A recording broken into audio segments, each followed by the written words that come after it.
entre guillemets. La police de Vancouver était déjà au courant de ce qui se passait dans cette immense ferme en 1998, a déclaré Helen Allan, ancienne coordinatrice d'un centre d'accueil pour les travailleurs du sexe. Entre guillemets. En 1997, le propriétaire de ces terres avait même été accusé de tentative de meurtre. Il avait poignardé une prostituée appelée Wendy Van Esteter. À cette époque, un ancien détective, King Rossmo, avait été licencié pour avoir affirmé avec une certitude controversée qu'il y avait bel et bien un tueur en série sévissant dans notre chère région.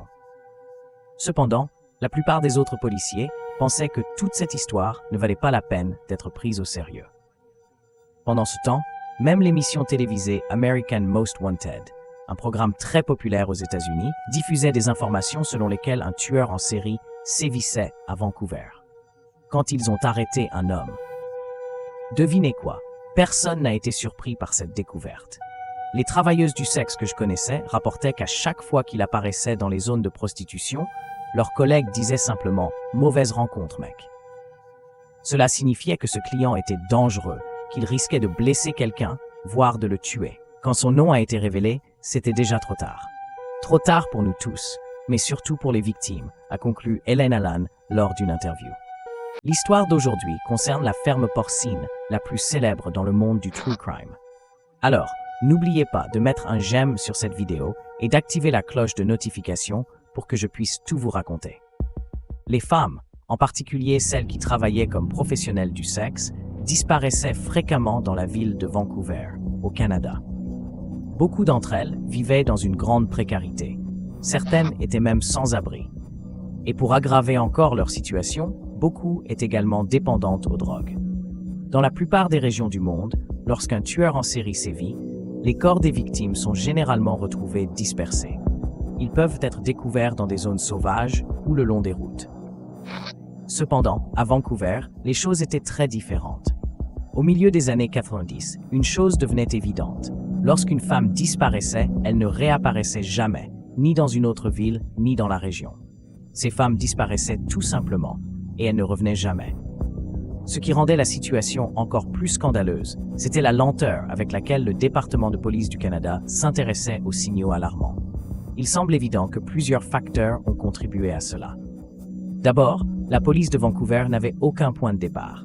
Il n'y avait ni corps, ni preuves, ni indices à analyser. Ensuite, réfléchissez à cette absence totale de preuves, combinée aux préjugés apparents de l'époque. À cette époque, Vancouver comptait un peu plus de 15 000 habitants. Parmi eux, un tiers était directement ou indirectement impliqué dans des activités illégales, comme le proxénétisme, le trafic de drogue ou la consommation de substances illicites. Ces facteurs réunis ont permis au tueur de devenir l'un des plus prolifiques de l'histoire criminelle du Canada. Les choses ne changeraient que lorsque la Gendarmerie royale du Canada, la plus grande force de sécurité du pays, déciderait enfin d'enquêter sérieusement sur cette affaire. Leur intervention marquerait un tournant décisif et mettrait enfin la lumière sur l'horreur qui sévissait à Vancouver. Le 5 février 2002, ils ont exécuté un mandat de perquisition à l'encontre de cet agriculteur dont nous avions parlé au début de la vidéo. La surprise a été totale et glaçante. Il semble qu'ils enquêtaient sur cette affaire en secret. Sur la ferme, ils ont découvert des congélateurs remplis de pieds, de têtes et de mains appartenant à 2 femmes disparues. Ils ont également trouvé des cartes d'identité, des vêtements et des dents des victimes. Aucun corps n'a été retrouvé entier. Les policiers de cette équipe spéciale ont été profondément troublés lorsqu'ils ont examiné la déchiqueteuse de la ferme. Quelque chose dans leur esprit leur faisait croire que cette machine avait pu être utilisée sur des dizaines de femmes innocentes. À cela s'ajoutait une découverte tout aussi terrifiante, la quantité massive de porcs présents sur la ferme. Il est presque certain qu'ils ont pensé la même chose à propos de ces porcs. Une atmosphère macabre et pesante planait sur cette ferme, plongeant les enquêteurs dans une angoisse palpable. Et ce qui rendait tout encore plus effrayant, c'était le propriétaire de ce royaume de la terreur. Son nom était Robert Picton. Il était le maître incontesté de cette zone rurale, tristement connue sous le nom de Palais des Petits Cochons ou Société des Bons Moments. Cet endroit avait déjà été utilisé pour divers événements. En général, ces événements impliquaient de la drogue, des prostituées et beaucoup d'alcool. Cet agriculteur multimillionnaire, âgé de 68 ans à l'époque, a été accusé de tuer des prostituées et de transformer leur corps en lambeaux de chair. À ce stade de l'enquête, la police était convaincue d'une chose. Robert Pickton était responsable de 70 disparitions et meurtres, des crimes qui s'étaient étalés entre les années 1980 et 2001. Cependant, avant d'avancer vers la résolution de l'affaire, nous devons plonger dans les ténèbres de son passé. Découvrons où et comment cette sinistre traînée de mort a commencé. Pour mieux comprendre la chronologie, nous ne fournirons que les dates auxquelles les victimes ont disparu. Le fait est que beaucoup d'entre elles n'ont été signalées comme disparues qu'après un long moment, ce qui rendrait notre explication confuse.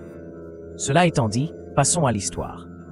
La première femme disparue fut Rebecca Guno, âgée de 23 ans, aperçue pour la dernière fois le 22 juin 1983 dans le quartier de Dalton Eastside, à Vancouver. Sherry Rail, âgée de 43 ans, disparue en janvier 1984. Ensuite, ce fut Hélène Arubach, âgée de 33 ans, qui disparut en mars 1986, après avoir annoncé qu'elle déménageait à Cairo. Cependant, elle ne donna plus jamais de nouvelles. Teresa Eno Williams, âgée de 26 ans, fut aperçue pour la dernière fois en juillet 1988. De longs mois s'écoulèrent, laissant penser que le tueur ajustait sa méthode et préparait ses prochaines actions. Après 14 mois, une femme souffrant de troubles mentaux, patiente d'une clinique locale, Ingrid Soet, âgée de 40 ans, disparut en août 1989. La victime suivante fut la première femme noire disparue, Kathleen Wedley, âgée de 39 ans, vue pour la dernière fois en juin 1992. Durant cette période, de nombreuses personnes commençaient à murmurer l'existence d'un prédateur invisible et insaisissable qui sévissait dans la région de Vancouver. On pense que suite à la rumeur qui commence à se répandre, le prédateur jusque-là inconnu fit une pause dans ses crimes. Après 3 ans de silence, la prochaine victime fut Catherine Gonzalez, âgée de 47 ans, en mars 1995. Peu après elle, ce fut Catherine Knight, âgée de 32 ans, en avril 1995, suivie de Dorothy Spence, âgée de 36 ans, en août de la même année. Vers la période des fêtes de fin d'année 1995, ce fut au tour de Diana Melnick, âgée de 23 ans. Ses amis ne remarquèrent son absence qu'après Noël. À l'approche des fêtes, les enquêteurs prirent congé, tout comme, semble-t-il, l'auteur des disparitions, plongeant la communauté dans un mélange d'espoir et d'angoisse. Une année entière de silence s'écoula. Pendant ce temps, la police fit preuve d'un manque flagrant de compétences et de réactivité. Ce n'est qu'à la fin de l'année suivante que le criminel reprit ses attaques. Les enquêtes, semble-t-il, restèrent paralysées jusqu'à la disparition de Tanya Olick, âgée de 23 ans, en octobre 1986. Encore une fois, la population de Vancouver assista à un autre Noël marqué par des disparitions sans aucun résultat. La prochaine femme disparue fut Olivia Williams, âgée de 22 ans, en décembre 1996. En mars 1987, quelques mois après Noël, Stephanie Lane, âgée de 20 ans, disparut après avoir été libérée de l'hôpital et vue pour la dernière fois à l'hôtel Patricia, sur Hastings Street, à Vancouver.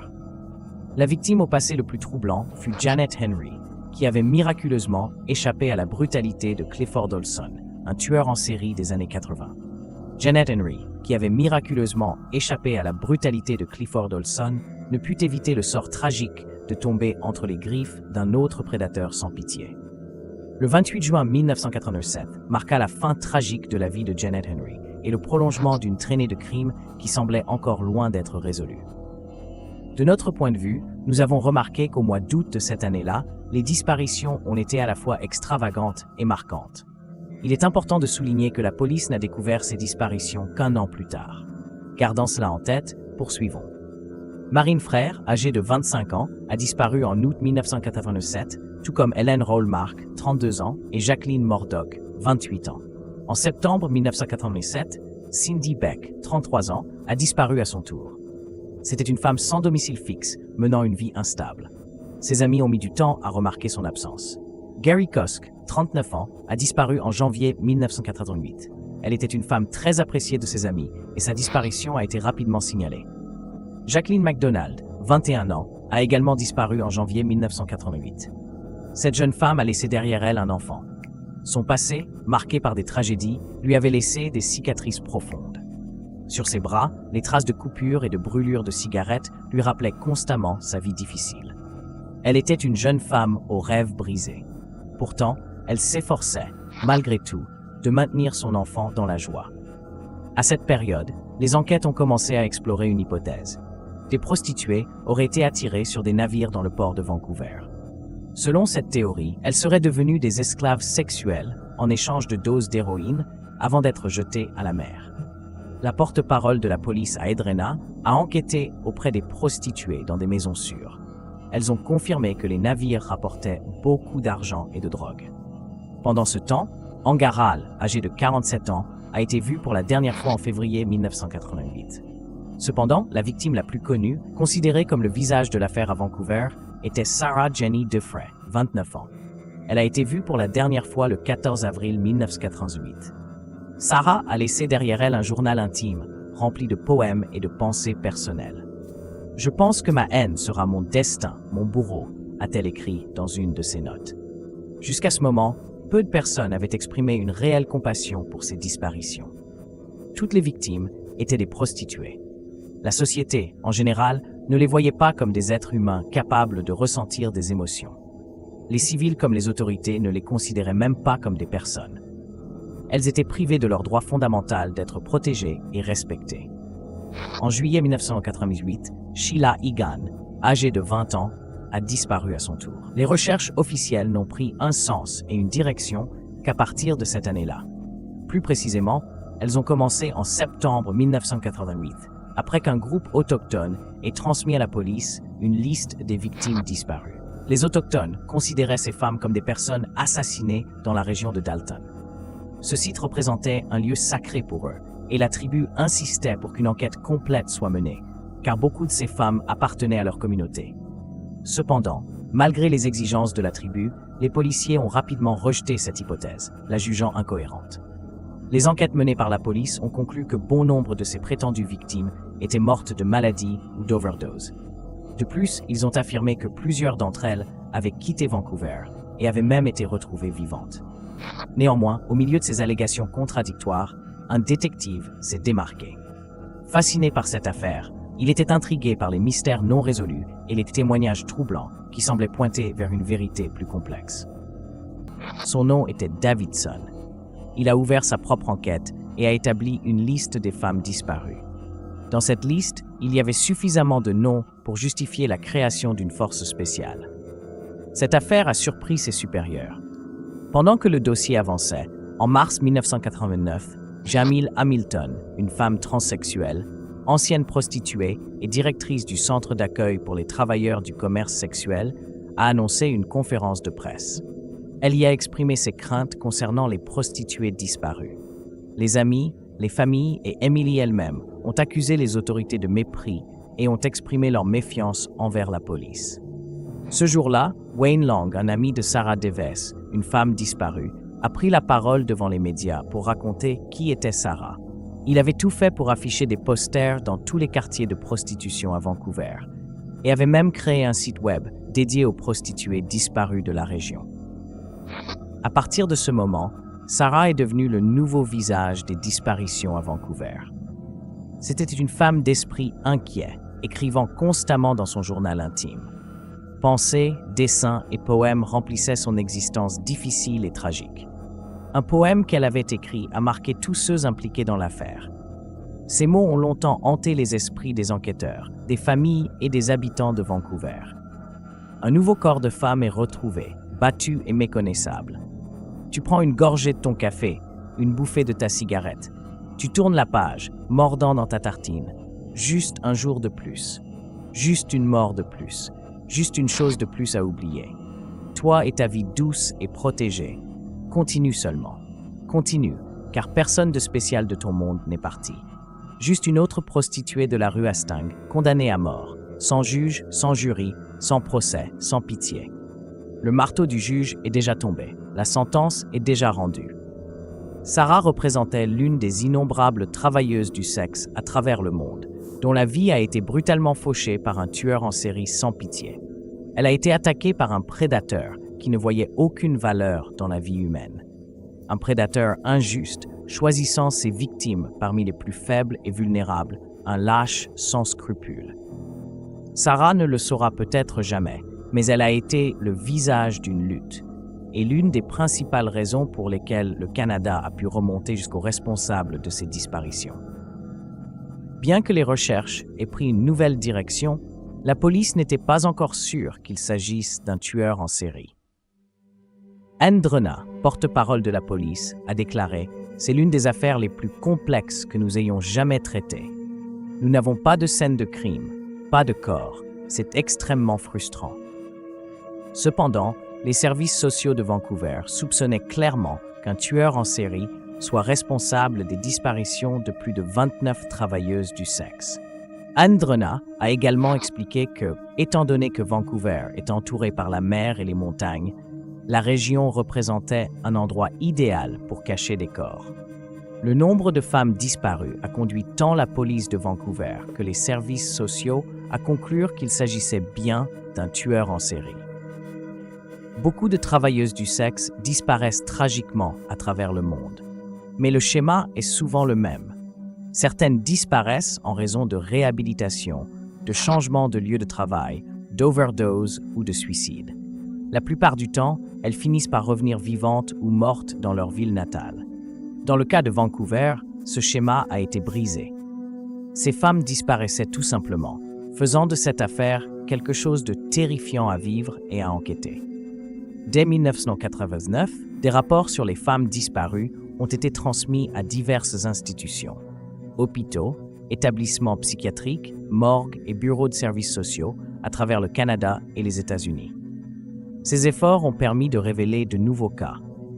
Marcella Crasson, 20 ans, a disparu le 27 décembre 1988, mais il a été découvert qu'elle était décédée le 11 janvier 1989.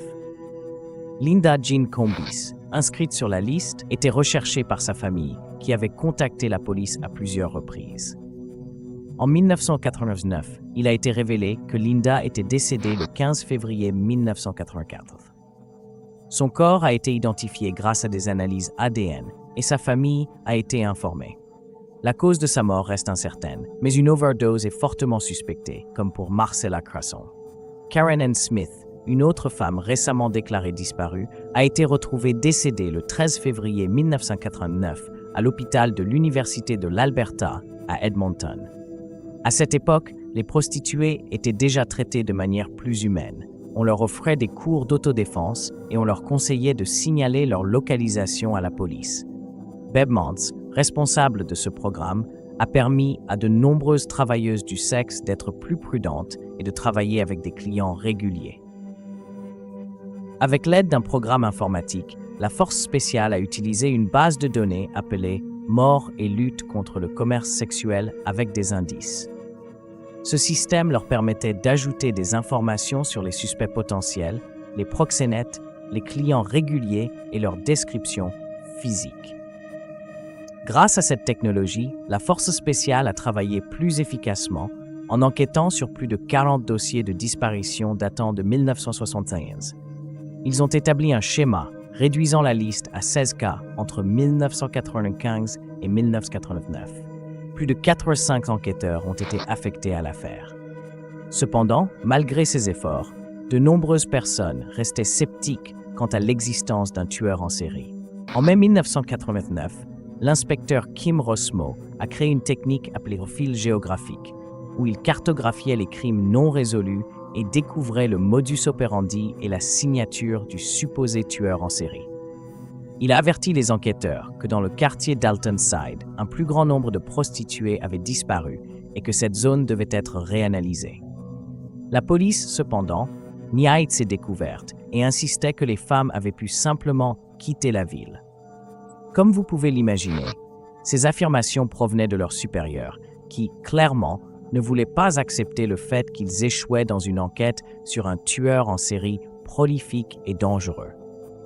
L'inspecteur Gary Greer s'opposait à Kim Rosmo et déclarait ouvertement à la presse, je cite, « Nous ne disons en aucune façon qu'il y a un tueur en série dans les parages.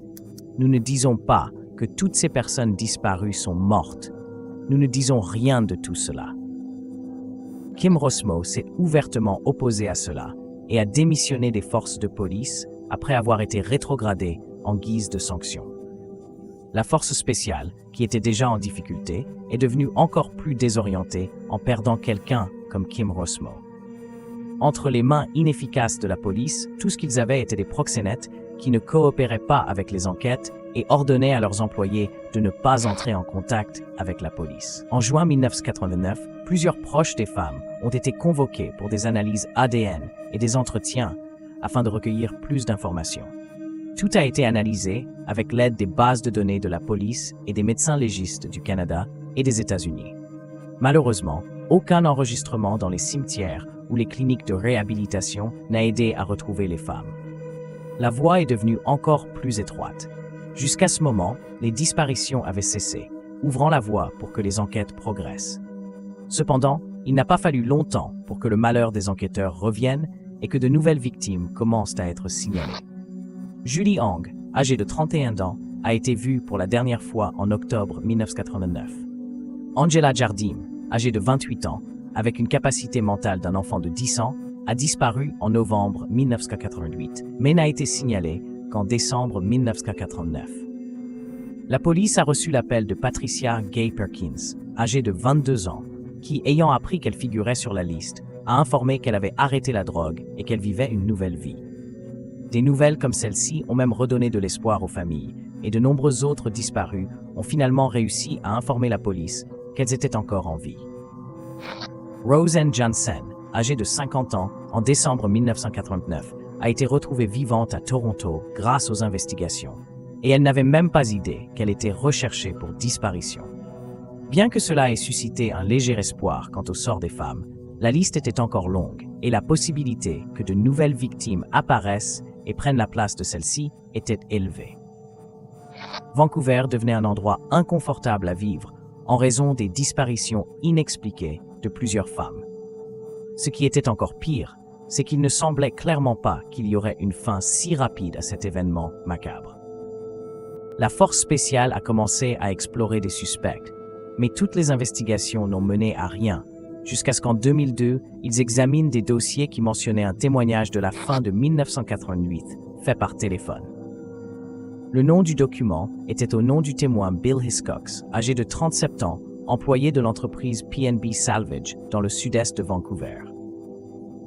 L'entreprise pour laquelle il travaillait appartenait à Robert William Picton et à son frère David Francis Picton. À l'époque, Bill a décrit qu'il recevait ses chèques de paie à la ferme porcine à Port Coquitlam, et il a également décrit aux policiers à quel point l'endroit était effrayant. Il a rapporté aux enquêteurs que Robert Picton semblait être le type responsable des disparitions. Entre guillemets, c'était un gars très silencieux, difficile de converser avec lui. Il n'aimait pas beaucoup les hommes. Ce qu'il voulait dire, c'est que Robert était très avare, et il a continué en racontant que l'homme conduisait un bus aux vitres teintées qu'il adorait. La police connaissait les frères Picton, surtout le Palais des Cochons, lieu responsable de diverses fêtes et événements spéciaux. Cependant, il connaissait également David Francis Picton, condamné pour agression sexuelle en 1992. En plus d'avoir été accusé 3 fois pour des accidents de la route en 1988, en 1991 et en l'an 2000. Les frères et leur sœur Linda Louise Wright ont été interdits d'organiser des fêtes, et les Picton ont commencé à perdre leur statut à Vancouver. Les enquêteurs ont également observé qu'en mars 1987, Robert Picton avait été accusé de tentative de meurtre sur Wendy Lynn Eistetter. La femme avait été poignardée et menottée, mais avait réussi à le désarmer et à le poignarder avec son propre couteau. Wendy a été trouvée par un conducteur et emmenée à l'hôpital. Robert est allé à l'hôpital Eagle Ridge, où il a été arrêté et libéré sous caution de $2000 en janvier 1988. Bill avait également informé que de nombreux sacs à main et pièces d'identité avaient commencé à apparaître dans la caravane de Robert, ce qui le faisait suspecter de son patron à l'époque. En 1988, la police a écouté Bill et a enquêté sur la ferme 3 fois, mais rien n'a été trouvé dans la résidence. Jusqu'à ce moment-là, les frères Picton sont restés sur la liste des suspects comme personnes d'intérêt, mais aucune surveillance n'avait été mise en place autour de la ferme jusqu'en 2002. De nouvelles victimes potentielles, que la police considérait désormais comme des cas d'enlèvement, ont commencé à apparaître aux yeux de la force spéciale en 2002, qui recevait maintenant l'aide de la police montée royale canadienne. Lynn Minay et Laura Marr ont disparu entre 1984 et 1985 et ont été ajoutées à la liste. Nancy Clark, Else Sebastian et Angela Arsenault, âgées de 17 ans, ont toutes été ajoutées à la liste, ayant disparu entre 1991 et 1995. Frances Young, âgée de 38 ans, était portée disparue depuis 1996 et a également vu son nom ajouté avec les autres femmes. De nouveaux noms n'arrêtaient pas d'apparaître, tels que Ruby Hollett, âgée de 37 ans, disparue en 1988. Wendy Crawford, Jennifer Firminger et Georgia Papin, toutes trois en 1989, ont été ajoutées à la liste par un policier en 2000. Brenda Wolfe, âgée de 32 ans, et Tiffany Drew, âgée de 27 ans, ont disparu en 1989 et ont été incluses dans la liste en 2002. Le temps consacré à l'affaire commençait à compliquer les investigations. Tout cela semblait n'avoir aucun sens. Cependant, la police de Vancouver a continué à travailler, même lentement et sans nouvelles pistes. La liste augmentait de plus en plus, avec Dawn Gray, âgée de 42 ans, vue pour la dernière fois en novembre 2000. Le fait que les victimes n'étaient signalées que bien plus tard rendait les enquêtes de plus en plus lentes. Deborah Lynn Jones, âgée de 43 ans, a disparu le 21 décembre 2000. La liste a continué avec 7 autres filles ajoutées, toutes âgées entre 20 et 30 ans, en 2001.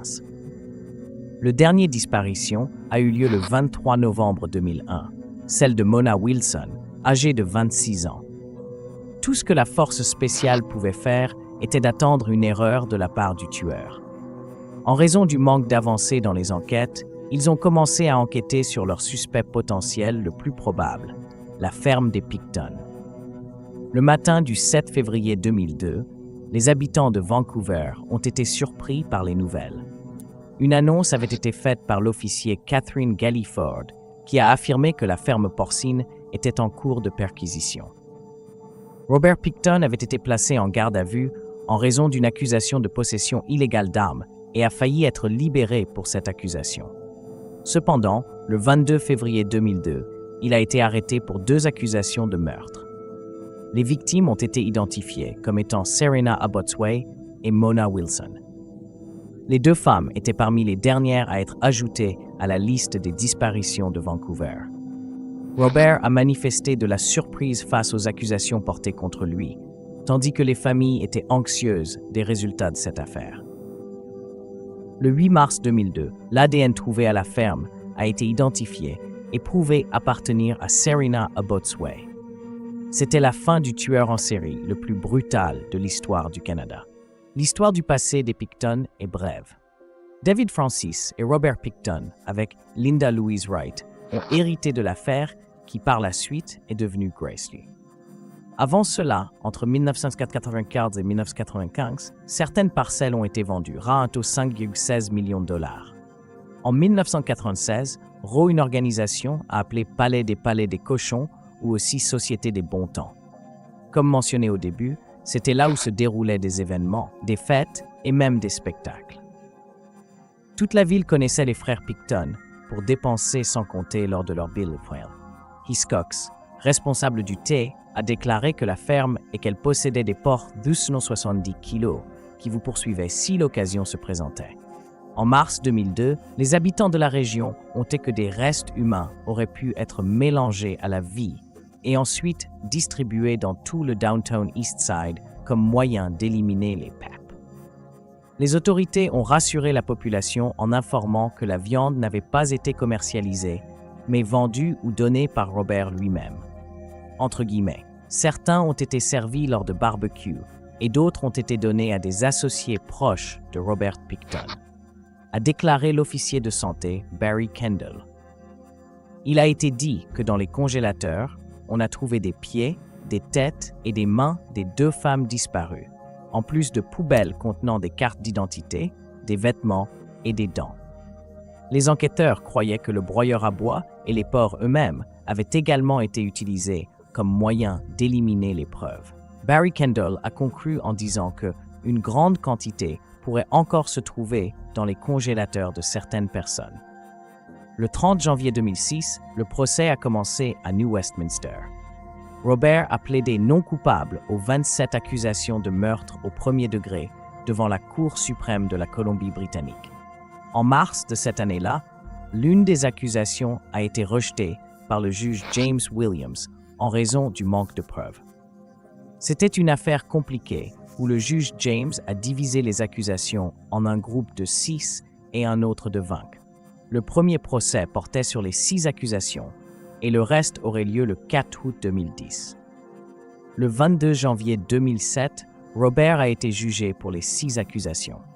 Les accusations concernaient le meurtre au second degré de Marnie Frey, disparue en août 1987. Serena Abotsway en août 2001. Georgina Papin en 1989. Andrea Josbury en juin 2001. Brenda Wolfe en février 1989.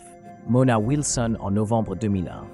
Par la voix de l'avocat Derry Prevett, il a présenté les preuves recueillies dans la résidence des Picton, qui incluait des crânes coupés en deux avec des pieds et des mains insérés à l'intérieur.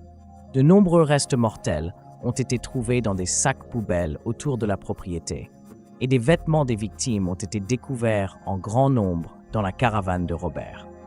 À côté de l'abattoir, une partie d'une mâchoire et des dents d'une des victimes ont été trouvées, ainsi qu'un revolver calibre 22 avec un vibromasseur attaché, contenant l'ADN de Robert et d'une des victimes. Dans un enregistrement vidéo présenté lors du procès, on voit Robert affirmer qu'il avait attaché le vibromasseur comme un type de silencieux improvisé. Ont également été présentées une bande vidéo montrant Scott Chubb, ami de Robert, racontant qu'il avait appris d'un homme comment tuer une toxicomane à l'héroïne avec du liquide lave-glace. Ensuite, un autre enregistrement montrait Andrew Bellwood, associé de Robert, où il disait avoir entendu Robert mentionner qu'il tuait des prostituées et nourrissait les porcs avec elles. Une photo d'une poubelle montrant les restes mortels de Mona Wilson, disparue en novembre 2001, a également été présentée. Le 11 décembre 2007, le juge James Williams a condamné Robert Picton à la prison à perpétuité sans possibilité de libération conditionnelle pendant 25 ans, la peine maximale pour meurtre au Canada. Entre guillemets, la conduite de M. Robert Picton a été meurtrière et répétée. Ce qui est arrivé aux victimes était insensé et méprisable, a déclaré le juge James Williams en prononçant la sentence. En 2008, les familles des victimes voulaient que la ferme devienne un mémorial, mais le gouvernement de la Colombie-Britannique avait exproprié le lieu pour payer les frais des enquêtes et du procès de l'affaire. En mai 2010, les 20 autres accusations ont été officiellement suspendues par le ministère public, qui a affirmé que de nouvelles condamnations n'augmenteraient pas la peine de Robert. La même année, le gouvernement de la Colombie-Britannique a admis que le manque de leadership dans les enquêtes était honteux, un échec total. En 2012, Billy Cox a déclaré, entre guillemets, « C'est frustrant d'entendre ces familles quand elles me disent que leur fille et sœur auraient pu être encore en vie si la police avait arrêté Robert après que j'ai donné mes premières informations. » En 2017, l'enquêteur Lauren Moraker a dit que les policiers ne voulaient pas vraiment trouver ces dizaines de femmes disparues, comme si elles ne valaient pas l'effort. David Picton a dit, entre guillemets, « Beaucoup de personnes ont déjà été blessées ici. » L'homme a prétendu qu'il ne savait rien des meurtres, affirmant qu'il était toujours absent, travaillant dans sa propre entreprise de construction et démolition au nord de Vancouver. Le palais des cochons avait été laissé exclusivement à Robert, qui devait seulement s'occuper de la ferme, mais qui n'a rien fait de tout cela. David a dit qu'il détestait les porcs et détestait encore plus l'odeur que son frère Robert Picton dégageait en raison de sa fascination pour tuer les porcs. L'homme a également dit qu'il regrettait ce qui s'était passé et qu'il était perplexe de voir comment Robert avait été capable de tuer tant de femmes. Selon lui, Robert ne pouvait même pas manier correctement un équipement. La famille Picton a décrit Robert comme un homme sans intelligence ni coordination pour quoi que ce soit. En 2016, une autobiographie a été publiée qui aurait été écrite par Robert, intitulée Picton in His Own Words, traduit par Picton dans ses propres mots, mais elle a rapidement été retirée du marché. Il semble que la biographie ait quitté la prison par l'intermédiaire d'un ami criminel. Entre guillemets. Il n'est pas correct qu'une personne qui a causé tant de souffrance puisse tirer profit de son comportement, a déclaré Mike Morris, ministre de la Sécurité publique de la province de la Colombie-Britannique. En 2018, Robert Pickton a été transféré à la prison à sécurité maximale de Port-Cartier à Agassiz, au Canada. La dernière nouvelle sur le sort de Robert remonte à mai 2019 lorsqu'il a quitté la prison pour recevoir des soins médicaux. L'affaire de la ferme des Pickton a été extrêmement étouffée l'année où elle s'est déroulée, et peu de choses sont connues sur qui était réellement Robert Pickton, le monstrueux fermier. Il y a une incertitude sur le nombre de victimes, mais des sources disent que le décompte réel pourrait dépasser les 50. Ici, dans la vidéo, les noms de 47 victimes potentielles ont été mentionnés. De ce nombre, 20 n'ont pas été portées devant le tribunal et 6 d'entre elles ont conduit à la condamnation de Robert Pickton. La seule certitude que nous pouvons avoir de toute cette terrible affaire est que la justice a mis des années à arriver pour toutes ces femmes. Et pendant que cela n'arrivait pas, de plus en plus de femmes innocentes ont été victimes des mains sanguinaires de Robert Pickton, qui les a destinées à ces énormes porcs dans son palais des horreurs.